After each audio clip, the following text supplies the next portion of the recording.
Welcome back as we continue with a view from the House. The Parliamentary Leader of the Democratic Alliance, Ms. Lindiwe Mazibuko, is with us in the studio to talk to us about her vision for South Africa, but also the DA's vision for this year's parliamentary session. Good morning, Lindiwe, and welcome. Good morning. Ma'am, you have a vision for South Africa, but how can you make it real? How do you put it into practice? Well, we believe that South Africa can experience real redress, real reconciliation, real diversity and real delivery if the state, an effective state, partners with private citizens, the private sector and civil society in order to make it happen. And we think the biggest driver of reconciliation between South Africans is going to be economic growth. Because of course today as we stand, the effects of apartheid, the effects of the past are still visible in the divide between the privileged and the underprivileged. Underprivileged South Africans, mostly black, and most white South Africans are able to access opportunities. So that gulf between the races is emphasized even more by the gulf between privilege and poverty. And we want to bridge that divide by growing the economy, redressing the injustices of the past, creating jobs and bringing more and more people out of poverty so that South Africans can look each other in the eye with pride and really have a debate and a dialogue with one another as equals. In your address yesterday, you expressed great concern about the state of our education. But how would you improve the situation? At the moment, our education system is driven by teachers' interests ahead of students' interests. To us, it's much more important not to compromise on outcomes for children than it is to protect the interests of teachers. And it's true that teachers have rights which are constitutionally protected, in particular the right to strike, but those should never come before the rights of students. So what we want to do is partner with those teachers, the majority of teachers, who are serious about being educators, who care about taking pupils through straight from grade 1 all the way to matric, who want to teach maths and science and who want to build a skilled and educated nation in order to lift the quality of our education system and provide for young people so that they can have prospects at the end of the educational system. We know that of the 1 million young people who registered for grade R in 2000, only 33% have made it through to matric. This is a huge indicator of the extent to which our education system isn't able to hold on to young people, teach them and equip them for the future. Now that you mention education, let's listen to another clip from your address yesterday in the debate on the State of the Nation address. One of the issues Ms. Mazibuko addressed in her speech was that of education as a means to opportunities. She said much had been achieved and a lot had been spent in increasing access to education, but that was not enough. Let's listen to that. I don't believe that we should just celebrate access. We should celebrate children completing their education. Over 1 million learners enrolled for grade 1 in 2000. But only half that number wrote matric last year, and just over 348,000 passed. That means just 33% of the children who started school in grade 1 finished matric. Why is this? In disadvantaged schools, teachers work on average 3.5 hours a day compared to 6.5 hours in advantaged schools.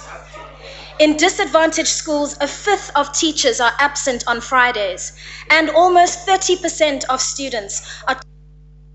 Ms. Mazibuko, you also emphasized the role of the economy as a means to opportunities. But just how do you propose should this challenge be handled? Well, we welcome the fact that the President announced a raft of infrastructure development plans. As far as we're concerned, the kind of money that the government should be spending on infrastructure on an annual basis is around 330 billion rand, and it's not doing that at the moment. So any commitment to increase that is welcome. But what the President didn't talk about is the role of the private sector, because of course the private sector is the most efficient means of creating jobs and the most efficient way to bring more skilled people into the formal economy. And what we want is a relationship that recognizes the role of the state, but also gives its dues to the private sector by saying, we're going to make this country more competitive, we're going to make labor market legislation more competitive, we're going to drive economic growth through private sector growth, and we're going to provide you with the skilled people that you need in order to grow the economy, increase our GDP, and really make our country a leader on the African continent and in the developing world. But what's your reaction to the announcement by the ANC Chief Whip that the Parliamentary Oversight Authority has agreed to strengthen the Multi-Party Chief Whips Forum as an integral organ of Parliament? That's a very, very good announcement, because what it means is that there will be much more diversity of opinion being offered in the Oversight Authority. We know at the moment that it's not as functional as it should be. And of course, it is important for us as the official opposition to be able to influence some of the programming decisions that get made in Parliament, and to be able to bring out as much of the parliamentary process that we have, such as calling snap debates or speakers debates, and such as negotiating speaking times, in order to make sure that every single party in the House gets a fair shake at being able to share their political philosophy and their ideological position with the nation. Let's look at the year ahead. What have you prioritized for this parliamentary session? The thing we are prioritizing is, of course, our responsibility as an oversight in the form of the official opposition and accountability. And we are going to hold the government accountable for its outcomes, for its policy proposals, and for its promises. But in addition to that, we are also going to start to offer South Africans an alternative. We're going to make sure that Parliament for the DA becomes the policy engine of the party, where the policies that we want to implement at national level are researched, are engaged with the public and with specialists, and are presented to the South African people. We're also going to tell more South African stories. We're going to speak on behalf of the communities whose voices get lost in the political tit for tat that happens in Parliament. It's important for us to remember that we are each representatives of something like 30,000 South Africans, and we need to bring those people's voices to Parliament so that it can truly be a Parliament of the people. Your election as a parliamentary leader of the DA caused some unhappiness within your own caucus. What is the relationship now between the two sides, and also with regard to your shadow cabinet announced recently? The wonderful thing about being in the DA is that we have elections and there's a democratic outcome, and everybody accepts that outcome. In other political parties, you will find that the losing side will get purged from the political party. They'll get purged from positions of power because of who they chose to support in the election. What has happened now is there are no sides in our caucus. Everybody is a member of the same team, and everybody is moving towards the same goal with an elected leadership to guide them. Likewise, the appointment of the shadow cabinet, it's very difficult to do something like that when you have such a raft of talent in one caucus, especially since now we've teamed up with the Independent Democrats. So what it was a very difficult exercise, but one which I think everybody has benefited from, and which I think everybody is excited about. Not everybody is happy with their allocation, but I'm confident that we're going to go forward into this year ready to take on the challenges that we've set ourselves. You're saying all members of your caucus are now on the same side, but what about MP Mr. Malizole, who has been charged for opposing your election? Yeah, he was not charged for opposing my election. He was charged by members of the party. Any member of the party can lodge a complaint against any other member of the party. He was charged for some of the remarks that he made as well. There were members of the party who are unhappy about the remarks he made during the election campaign. And it is absolutely their right to express their discontentment. But the disciplinary processes that go on in the DA are separate from the processes that I engage in the caucus. That process is ongoing. I have nothing to do with it.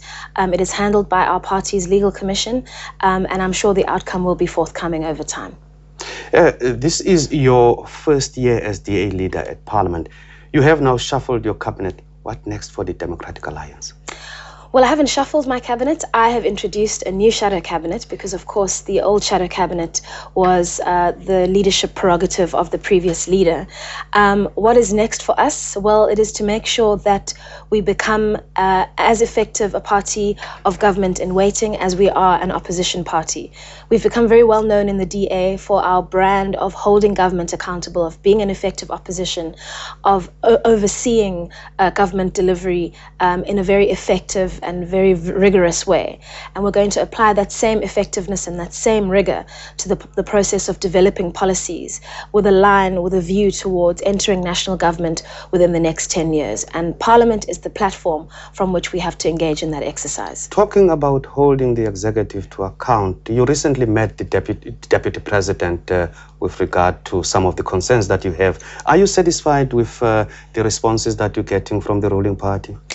I was pleased with the responses that I got from the Deputy President as leader of government business about the extent to which he would engage his ANC colleagues about their attitude towards Parliament and their attitude towards oversight and accountability. You will know about the issue of unanswered questions at the end of last year, but in addition, there has been a general lack of respect for Parliament, especially on the part of the government. And we want to see ministers recognize that because Parliament gives effect to the separation of powers, it's an integral part of their responsibilities. The Deputy President, my apologies, was very forthcoming in his response. He said that he would take the matter up and that he had already instituted measures to hold cabinet ministers accountable for their deliverables. And I hope that he will deliver on those promises. I'm looking forward to seeing the results. Ms. Lindiwe Mazibuko is the parliamentary leader of the Democratic Alliance. Thank you very much for coming through, ma'am. Thank you. We will have more excerpts from the debate in tomorrow's debate. Let's go for a commercial break now.